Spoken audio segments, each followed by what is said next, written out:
Buenas tardes amigos, ¿cómo están ustedes? Soy Alejandro Guadarrama, saludándolos una vez más, con todo gusto. Hoy que es miércoles 18 de noviembre, cuando son la 1:13 de la tarde.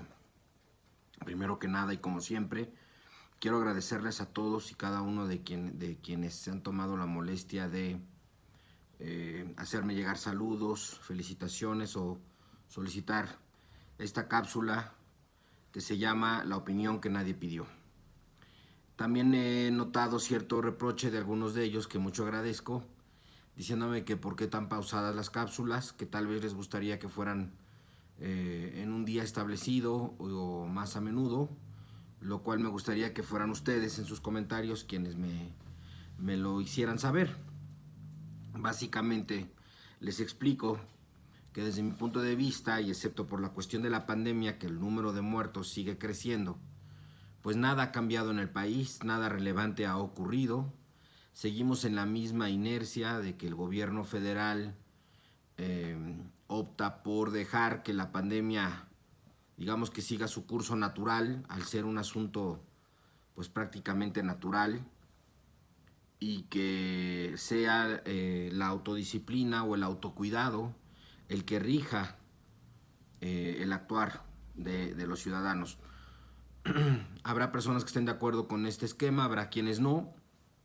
Yo no me atrevo a decir que es lo correcto, porque por un lado es cierto, el gobierno federal tiene que hacer una balanza, en una balanza poner la cuestión económica y la cuestión de la pandemia, y definitivamente le ha dado prioridad a la cuestión económica, dejando que la pandemia lleve un curso, digamos, más o menos natural, y también le ha apostado a que la gente opte por el autocuidado dentro de sus posibilidades.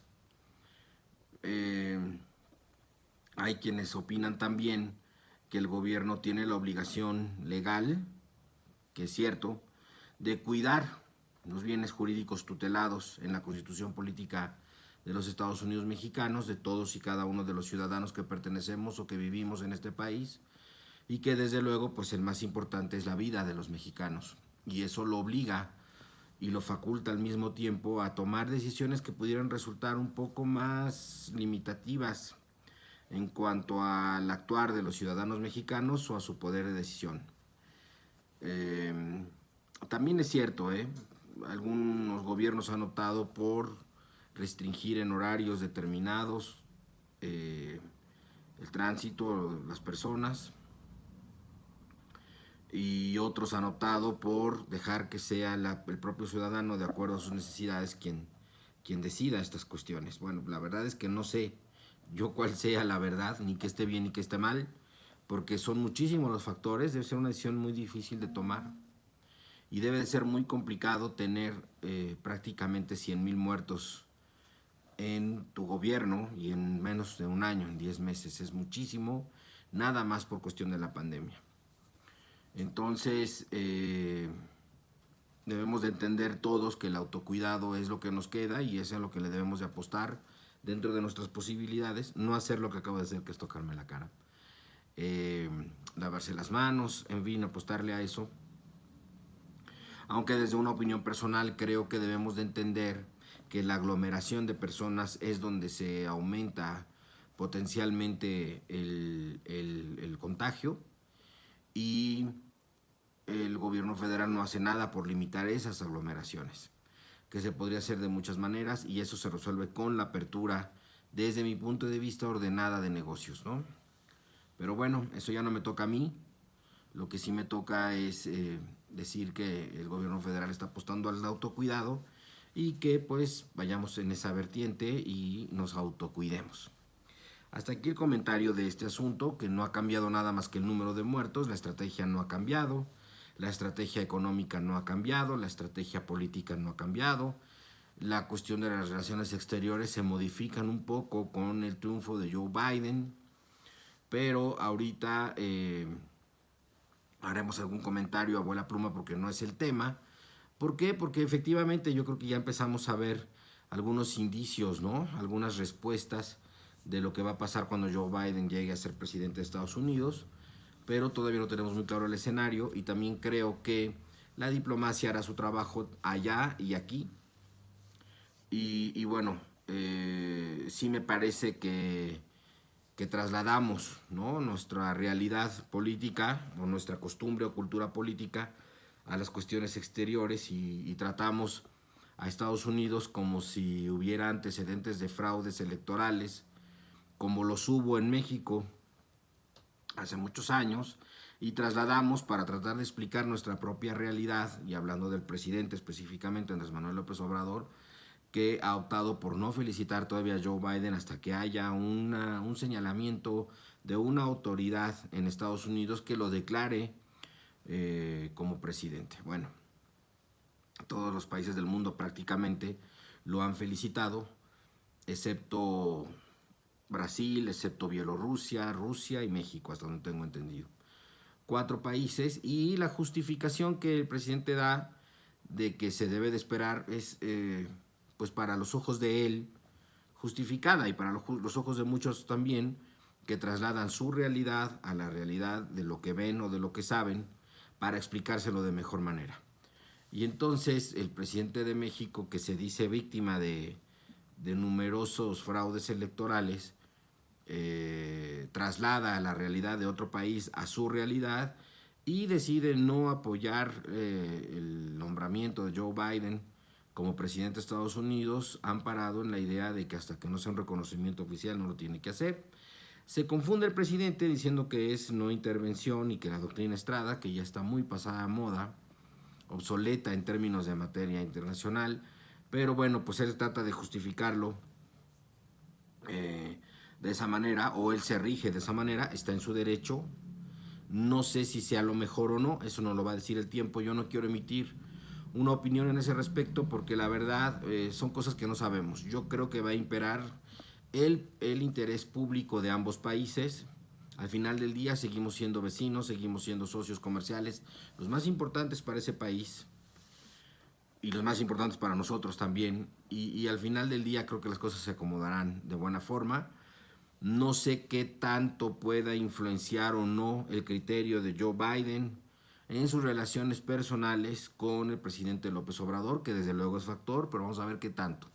Aparentemente no mucho, porque es un político muy experimentado en materia internacional y bueno, sí cuidará algunos aspectos, creo que sí influirá en muchos otros aspectos en nuestra vida política nacional, sobre todo relacionados a derechos humanos y democracia, lo cual pues no le viene bien al presidente López Obrador, pero eso lo vamos a ver. No me atrevo a darlo por un hecho porque son meras especulaciones personales que no tienen ningún fundamento, y quienes digan lo contrario también pues están equivocados porque no sabemos bien a bien qué va a imperar. Yo soy de quienes creen que el interés de ambos países se sobrepondrá a los intereses personales de sus presidentes.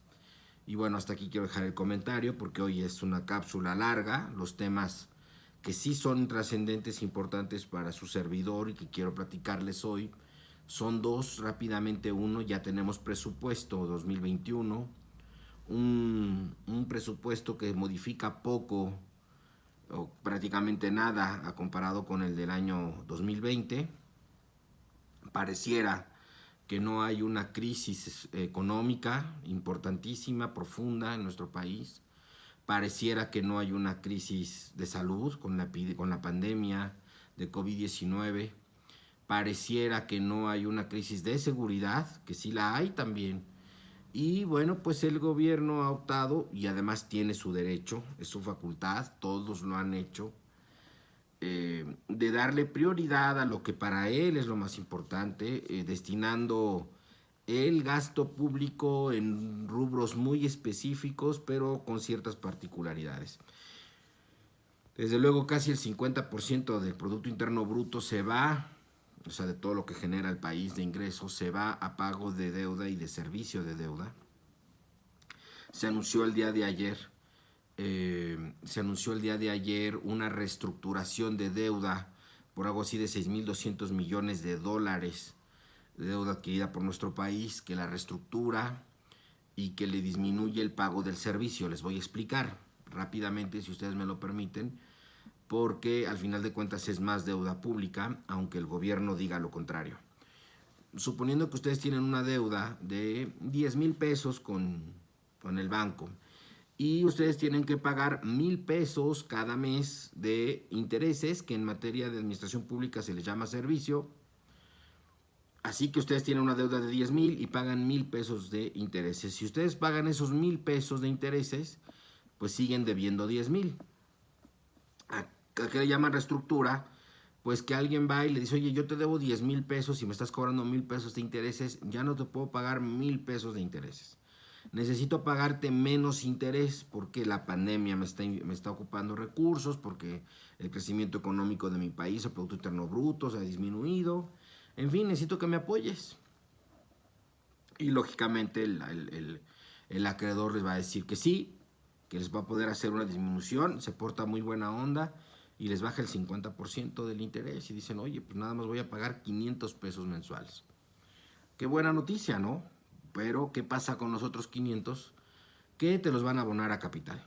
Entonces te voy a decir, me vas a pagar 500 pesos de interés mensual y ahora me vas a deber 1,500, 10,500, perdón. Y el próximo mes van a ser 11,000 y así va a ir creciendo la deuda, porque yo no voy a renunciar a todo mi interés. Puedo renunciar a una parte, pero no a todo. ¿Te conviene o no te conviene? Y le van a decir, ¿sabes qué? Pues no me conviene tanto porque yo no quiero que mi deuda siga creciendo, porque ahora te voy a deber el 5% o 500 pesos de la cantidad que va subiendo hasta que termine de pagar mi deuda, va a subir 500 pesos cada mes. Y el acreedor te va a decir que efectivamente así es. Y entonces te dice, oye, ¿por qué no me haces un favor? Y si yo te tenía que pagar esos 10,000 pesos en un año, y ahora de los 500 pesos que te voy a pagar, los otros 500 pesos me los vas a abonar durante un año también, que son 12 meses, vamos a multiplicar 500 por 12, pues te va a dar 6,000, así que ya no te voy a deber 10,000, sino 16,000 en un año. Es mucho. ¿Por qué no me haces un favor? Y sí te respeto ese esquema, pero me das 3 años para pagar. O 2 años para pagar. Y lógicamente el acreedor va a decir que sí. Entonces, si vas a pagar 500 pesos de deuda al mes y tú vas a llegar a tu casa, y para que no se preocupen y no piense tu familia que eres un mal administrador, vas a decir que creen que logré que mi acreedor nos deje de cobrar 1,000 pesos al mes y nos va a cobrar nada más 500. Entonces vamos a disponer de 500 pesitos más al mes para poderlo gastar en las prioridades que nosotros tengamos. Y no les va a decir que los otros 500 se le van a abonar a la deuda principal y que además ya no vas a pagar 1,000 pesos durante un año de intereses, que eran 12,000, más tu deuda principal, que era de 10,000, pues tendrías que pagar 22,000 pesos. No, ahora vas a pagar 6,000, 12, 18,000 pesos de intereses, más 10,000 de capital, 28,000, pero en 3 años. Y entonces te van a aplaudir y te van a decir que eres un gran administrador. Así que el aumento de la deuda pública sí existe, lo que bajó un poco es el servicio. Y además en dólares, que ahorita el dólar ha bajado mucho gracias a las buenas oficios del Banco de México, que ha decidido por primera vez en los últimos 4 trimestres mantener la tasa de interés y no subirla más, lo cual nos habla de que la fuga de capitales se ha detenido, pero no quiere decir que haya llegado más dinero para invertir, ni extranjero ni nacional. El escenario económico es difícil, es incierto, como todo desde que empezó este gobierno ha sido muy incierto para la iniciativa privada y para la inversión. Pero pues esperamos que se componga, porque al final del día pues también los factores económicos irán entendiendo y comprendiendo de mejor manera el presupuesto, y que el presidente pues tiene sus prioridades muy bien especificadas ya, porque por segundo año consecutivo le da toda la prioridad básicamente a pago de deuda y servicio, que es el primer punto que tomamos ahorita. El resto lo está ocupando en sus programas sociales, básicamente el de personas adultos mayores, el de las becas Benito Juárez y el de Jóvenes Construyendo el Futuro. En eso se está yendo una gran cantidad, un gran porcentaje, casi el 7% del presupuesto para el próximo año se va en el pago de esas cuestiones.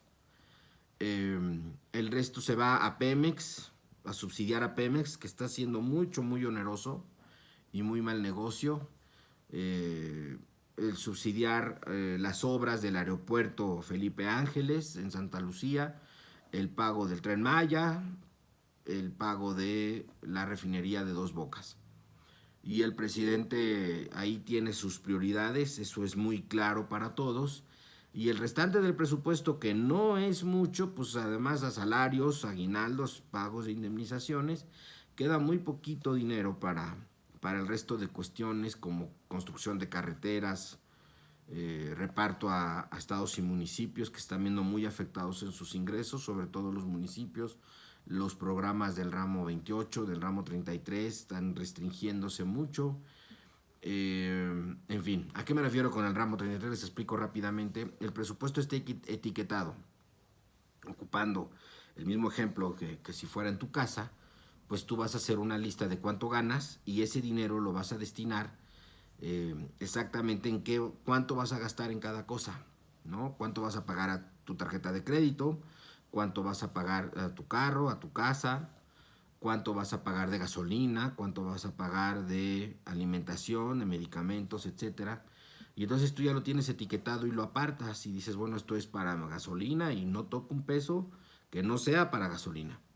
Y si me acabo esa gasolina, tengo que ser muy disciplinado en el gasto. Bueno, normalmente los presupuestos, la tendencia en México desde 1900, yo diría que prácticamente desde 1990, si no es que antes, más pronunciadamente en el gobierno de Ernesto Zedillo, el gobierno ha ido en un combate a la corrupción, no tan eficaz, pero pues paulatinamente se había ido mejorando o delimitando mucho el uso del presupuesto en partidas presupuestales y en etiquetas.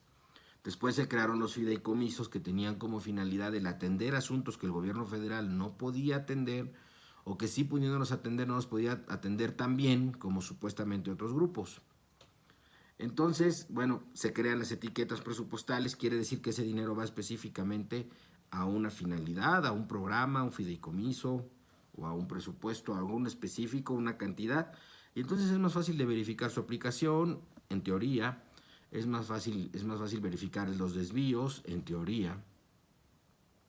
Y en realidad no es una teoría, es una realidad, porque por ejemplo la estafa maestra tuvo que echar mano de una telaraña y una maraña terrible de cosas para desviar dinero, que bueno, por lo menos les costó trabajo y no ser tan cínicos como ahora, ¿no? En realidad esa maraña que estamos viendo en los recursos se da porque estaban etiquetados. Y entonces pues tienes que justificar de alguna manera que un programa o de otro, o el objetivo de un programa u otro, con facturas, con obras, etcétera. Bueno, todo eso se ha ido diluyendo conforme esta administración ha estado transitando en el presupuesto de este año 2020, el año pasado. Todavía se contemplaron algunos recursos para fideicomisos, ahora ya se extinguieron. Y entonces ese dinero entra una vez más a la Secretaría de Hacienda y hacen un presupuesto más abierto, que es lo que se hacía en los tiempos de Miguel de la Madrid o antes de Miguel de la Madrid, con López Portillo, con Luis Echeverría. El país se manejaba así, con presupuestos muy abiertos. Quiere decir que los recursos casi no eran etiquetados. Y entonces el secretario, el presidente en primer lugar, y los secretarios tenían cierta discrecionalidad en el uso y la prioridad de los programas a los que se aplicaban esos recursos económicos.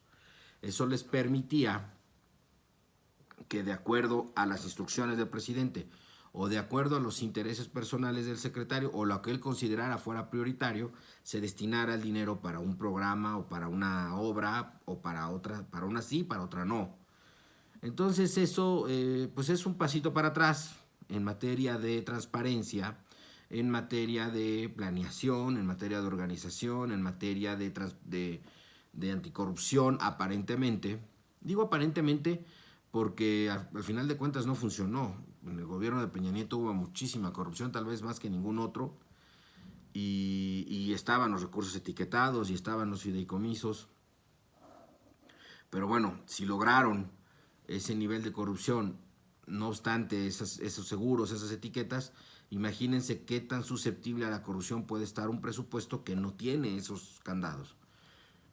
Todo queda sujeto a la buena fe, a la buena intención y a la creencia de que podamos tener en quienes hoy forman parte de los gobiernos, ¿no? Porque no nada más se trata del gobierno federal, sino los gobiernos estatales y los gobiernos municipales, que es donde se puede haber mayor problema. Pero bueno, este presupuesto se va específicamente a esas prioridades. Me preocupa un poco saber, o me hubiera gustado saber, cuánto dinero se tiene destinado para una vacuna. No está mal que el gobierno federal no lo contemple como tal, porque al final de cuentas hoy no existe una vacuna, digamos, autorizada, lista para aplicarse. Estamos en pruebas, como todos sabemos. Y al final de cuentas no sabemos qué vacuna sí va a funcionar y por consecuencia de lo anterior, cuánto va a costar esa vacuna. Más aún, qué se requiere para que esa vacuna sea aplicada. Por ahí se hablaba de un laboratorio que ya tenía avanzadas las pruebas como muchos otros, pero que requiere de una refrigeración, de que la vacuna esté conservada en una temperatura de 70 grados bajo cero. No existe en todo el país, en algunos lugares sí, en otros no, la estructura necesaria para conservar vacunas a determinadas temperaturas, en primer lugar, lo que se llama cadena fría.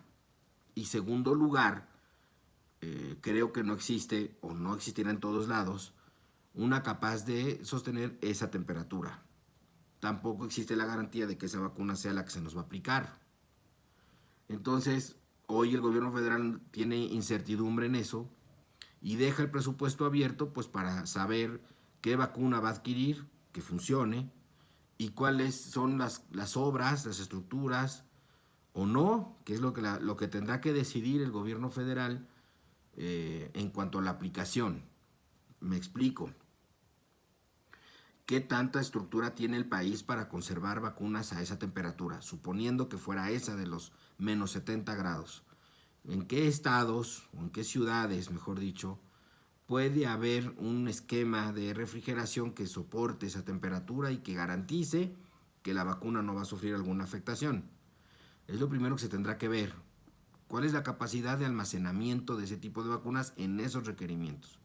Y eso es lo que va a señalar la cantidad de vacunas que se van a comprar, porque el gobierno federal puede optar por adquirir la estructura, los refrigeradores, en fin, hacer las obras necesarias para poder abrir almacenes con esas características en la mayor cantidad de ciudades posibles que garanticen una rápida la mayor cantidad de almacenamiento de vacunas para su posterior aplicación, o puede optar por no hacerlo y comprar únicamente la cantidad de vacunas que pueda almacenar, aplicarlas, comprar, conservar, aplicar. Eso va a provocar pues que no haya mayor inversión, no haya mayor gasto en una estructura que no sabemos si ya va a ser para siempre. Al parecer así será, pero puede ser que no. Y una vez que esa vacuna, que esa estructura esté lista, pues tener más y más capacidad de almacenaje. Y al tener mayor capacidad de almacenaje, pues mayor capacidad de dotar a mayor cantidad de población de la vacuna. Bueno, eso no aparece hoy en el presupuesto. En el presupuesto no se especifica hoy si van a haber obras. ¿Por qué? Porque no se sabe qué vacuna se va a aplicar. Lo preocupante es que mientras tanto el gobierno lo sigue ocupando en otras cosas. No sé si ellos tengan, sería muy saludable saberlo, si ellos tengan un plan B y digan, bueno, este dinero lo tengo apartado para que en caso de que sea esta vacuna, pues ya tenga dinero para la vacuna, o en caso de que tenga yo que adaptar a mis instalaciones en materia de salud los almacenes con las características específicas que me marca esa vacuna, pues ya tenemos algo de dinero guardado para eso. No se menciona nada de eso. Y no sé si realmente lo tengan. Yo quiero suponer que en un acto de responsabilidad se tenga algo, pero no aparece. Y no aparece porque no tenemos una idea clara realmente de dónde estamos. Eso sí no depende de ellos. Lo cierto y lo peligroso aquí es que si están optando por lo que tenemos que observar, aquí retiro lo dicho y digo, lo que los ciudadanos tenemos que observar es que una vez que haya una vacuna y que se conozcan cuáles son los requisitos que se requiere para su almacenamiento, su correcto almacenamiento, sí observemos la cantidad de vacunas que se van a adquirir. Porque el gobierno federal puede decir, y lo dice, por ejemplo en el caso de la influenza, que hay vacunas para la influenza. Lo que no nos dice es que antes eran 60 millones de vacunas y ahora son solo 5 o 6 millones de vacunas. Ya no se está dotando de la vacuna a toda la población, o lo están haciendo por partes, o algo cambió o no ha cambiado nada. Bueno, si eso lo trasladamos a materia de COVID, si el gobierno federal va a optar por adquirir únicamente el número de vacunas que pueda almacenar actualmente sin aumentar su capacidad de almacenamiento, querrá decir que para que dotemos de la vacuna a 130 millones de mexicanos, podemos tardar varios años, salvo aquellos que estemos en posibilidades de comprar una vacuna en un hospital privado o a los laboratorios privados.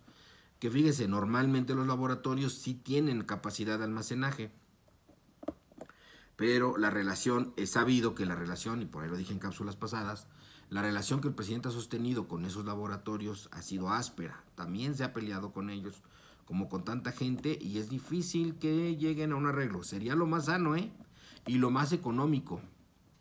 Pero siempre he dicho que los laboratorios médicos son la mafia más organizada del mundo. Y no sé cómo le vaya a ir al presidente en esa tarea, ojalá y se le dé. Y se le dé bien, porque sí, este asunto estamos hablando de la vida de muchos mexicanos, un tema que siempre reprocho que nos hemos hecho indolentes los mexicanos. Estamos a punto de llegar, seguramente antes de que acabe este mes de noviembre, vamos a llegar a 100,000 muertos de COVID en nuestro país. Es muchísimo. Es prácticamente el 8% de la población total de mexicanos que hay en México. Esto en cualquier otro lugar del mundo sería una preocupación nacional, un asunto prioritario, y sin embargo aquí nos hemos hecho tan indolentes que parece no importarnos. Bueno, ese es el comentario a grandes rasgos de lo de el presupuesto. Es un presupuesto muy abierto, en el cual se han quitado, retirado fideicomisos, se han quitado las etiquetas para gastos y se deja muy abierto. Se han descuidado muchísimos aspectos en materia de desarrollo social, en materia de comunicaciones y transportes, en muchas otras dependencias federales, y pues se le dan las prioridades a los programas sociales y a las obras que el gobierno federal quiere legar, ¿no?, como una constancia de su buen ejercicio de gobierno. Está en su derecho de hacerlo, sí lo está, pero siempre y cuando no afecte ni la vida ni la salud de los mexicanos. A mí me gustaría y fuera deseable que el gobierno federal, que el presidente Andrés Manuel López Obrador sí reconsiderara el gasto público y tuviera listo una cantidad de dinero para esas obras de almacenamiento en casos necesarios y para la compra de la vacuna en caso necesario. No lo han dicho públicamente que así sea, o sea, no dicen específicamente qué cantidad, pero sí dicen que sí lo tienen planeado, y bueno, vamos a creer en ello. Y vamos a observar qué cantidad de vacunas en su momento se van a adquirir, para que podamos nosotros saber en cuánto tiempo aproximadamente podrá estar vacunada el 100% de la población mexicana o expuesta al COVID. Bueno, que somos todos, así que, porque imagínense ustedes que tenemos una capacidad instalada para 100,000 vacunas. Van a ir comprando de 100,000 en 100,000 para llegar a 130 millones. ¿Cuánto va a pasar y quiénes van a ser primero? En fin, hasta aquí el comentario en materia de presupuesto. No quiero meterme mucho más allá, no quiero criticar sin razonamientos. El gobierno federal tiene la libertad y el derecho de utilizar los recursos públicos en lo que a él le corresponda. Esto, fíjense ahorita que lo estoy diciendo, vamos a tocar otro tema. Esta ha sido la principal molestia de un grupo de gobernadores que están en contra de esa política y que amenazan con romper el acuerdo fiscal que se tiene entre estados. Cada estado es libre y soberano, y lo que nos une como país es un pacto federal en el cual decidimos organizarnos y unirnos todos bajo el nombre de Estados Unidos Mexicanos, y otro es el pacto fiscal. El pacto fiscal no es otra cosa más que cómo se generan y se van a distribuir los recursos que se generen vía impuestos, básicamente. Entonces hay estados, como no es el estado de Hidalgo, por cierto, pero sí hay estados como Nuevo León, como Guanajuato, como el Estado de México, que generan una mucho mayor cantidad de impuestos de la que reciben. Básicamente, un ejemplo, un estado como el Estado de México genera 8 pesos, es una cantidad imaginaria.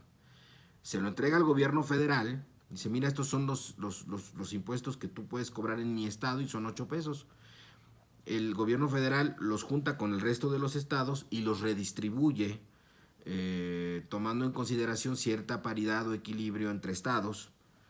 Y entonces el Estado de México, que entrega 8, recibe 2. Pero un estado como el nuestro, que es el estado de Hidalgo, que genera 2, pues recibe 4. Y más o menos así funciona. Los gobernadores están en desacuerdo con la aplicación del recurso. Básicamente, darle prioridad, o el pretexto que ellos manejan es que el gobierno federal no puede darle prioridad a programas sociales o a obras como estas por encima de la pandemia, por encima de el gasto que esta pandemia ha generado, o el apoyo a las cuestiones productivas en materia de economía, ¿no? El gobierno federal no ha apoyado a las empresas, ni pequeñas ni medianas, para que subsistan de mejor manera ante esta difícil crisis económica en la que estamos inmersos desde el 2019 y que se profundiza en este 2020 por la pandemia. Y el gobierno federal, me parece, eso sí creo que ya debió de haber cambiado esa estrategia de apoyar a los pobres, dándoles recursos económicos directos, porque la idea que el presidente tiene, y que yo le di el beneficio de la duda, como lo dije en cápsulas anteriores, me parece que no está funcionando, y el pobre no está gastando dinero hacia arriba o en cosas que regularmente la clase mediero sí lo hace. Si quieren ahondar más en el tema, vean cápsula anterior, que donde hablé del tema. A grandes rasgos, lo que vemos es un presupuesto prácticamente igual al de este año, preocupante por la cuestión de la vacuna, pero el beneficio de la duda. A la oposición le cae mal que el presidente le dé prioridad a estos aspectos, sí, ese es su trabajo, y el presidente hace bien en respetar su estrategia de trabajo, pues sí, está en su derecho. Ahora sí tenemos que analizar los resultados. Los resultados, este año no puede haber pretexto, en el año 2021 no puede haber pretexto de que no exista un mejor indicador económico que el de este 2020 que se cayó. O sea, vamos a seguirnos manejando con números rojos. La recuperación de darse se va a dar hasta dentro de 4 o 5 años. Pero si se apoyaran a aspectos económicos fundamentales, como son la empresa pequeña y mediana, que es la que genera prácticamente el 80% del empleo formal en este país, pues la recuperación sería más rápida, y eso no va a ocurrir. Eso no va a ocurrir. La inversión pública tampoco se va a dar en todo el país, está muy enfocada, muy concentrada en los proyectos, y todos dependen de la iniciativa privada. Razón por la cual los invito respetuosamente a que entendamos, así como en la pandemia todo está en el autocuidado, en materia económica todo está en el autoconsumo. Consumamos nacional en primer lugar, consumamos local, ¿no? Denle prioridad tal vez a la tiendita, si no den muy caros de las tienditas, deben de ponerse a las vivas, mantener sus precios o tener algún tipo de forma de competir con las grandes cadenas nacionales, y no compremos en establecimientos tan grandes, dándole prioridad a lo local. Y de esa manera podemos ayudar a mantener empleos en la pequeña y mediana empresa. Bueno, ese es el comentario de hoy relacionado con el presupuesto. Espero que les guste. Voy a terminar esta cápsula porque es muy larga, prácticamente más de media hora, y voy a iniciar inmediatamente otra hablando del general Salvador Cienfuegos. Así que si les interesa, con todo gusto, esperen la próxima entrega, que va a ser en unos minutos.